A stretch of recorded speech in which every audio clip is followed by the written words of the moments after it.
Magandang gabi po, Luzon, Visayas at Mindanao. Kumpirmadong sa mga tao ang ilan sa mga na-recover na buto mula sa Taal Lake.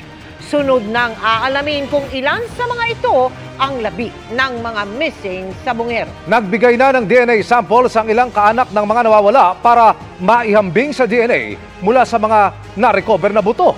Nakatutok si Ian Cruz. Mula noong Huwebes, 5 sako ng mga buto ang natagpuan ng mga tauhan ng Philippine Coast Guard sa kanilang paghahanap sa mga labi ng nawawalang sabongero matapos suriin ng PNP sa Camp Crame.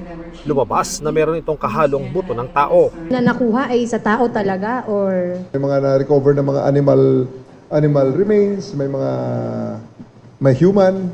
4 na sako ang nakuha ng mga technical divers sa ilalim ng Taal Lake kung saan sinabi ng whistleblower na si Julie Patidongan itinapon ang mga nawawalang sabongero.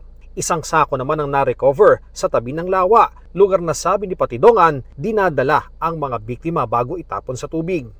Halo-halo, no? Kasi alam nyo naman, may farm yan dyan sa lugar na yan. Ang Taal ay farming yan. So, andyan na lahat ng makikita natin. At mix-mix na ang ating mga tinitingnan ngayon na mga... Kaya kasama sa ating processing dyan, ang pag-differentiate kung ito ba ay animal origin or human origin. 34 na sabongerong nawala sa iba't ibang lugar sa Luzon mula April 2021 hanggang January 2022. Pero ang sinasabi ni Patidongan, maaari raw umabot ang bilang sa mahigit 100. Nagsasagawa na ang PNP ng cross-matching ng DNA samples ng mga kaanak ng missing sabongeros. I was informed na 12 po doon sa mga kaanak po na mga missing sabongero po ay nakuhanan na po ng DNA profile.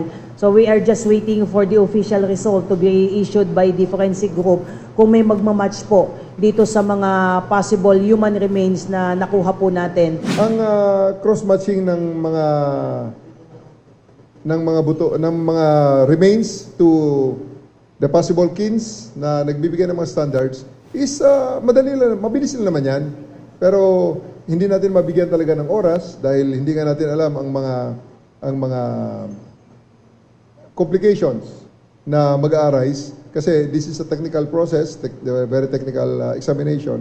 Kabilang sa mga nakapagbigay na ng DNA sample, ang ina ng nawawalang sabongero na si Edgar Malaka. Nay, kayo ba nakuha na ng sample?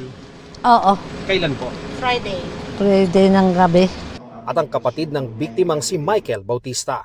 Nung narinig po namin na meron na pong na-recover na sako and then ang laman niya ay buto, napakasaya po namin kasi doon po natin mapapatunayan yung testigo namin hindi nagsisinungaling. Umaasa pa rin po kami na marami pang makita at the same time meron po mag-positive pagdating po sa mga DNA para matuldukan na po yung kaso na to. Kapag may DNA na nag-match sa mga na-recover na buto. Major breakthrough po yan because this will prove our earlier assumptions na talagang pinatay na talaga itong, at least we're talking about the 34 missing sabongeros na hawak na cases na hawak po ng CIDG.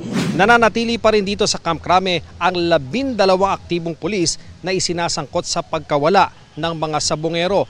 Ayon sa PNP, mas maigi kung makikipagtulungan sila sa investigasyon. It will be a welcome development po kung any of these 12 PNP personnel under restricted custody will really cooperate in the ongoing investigation po because at the end of the day, ang objective po natin dito ay bigyan po ng hustisya ang mga biktima pati na rin po ang kanilang mga pamilya. Para sa GMA Integrated News, Ian Cruz, nakatutok 24 oras.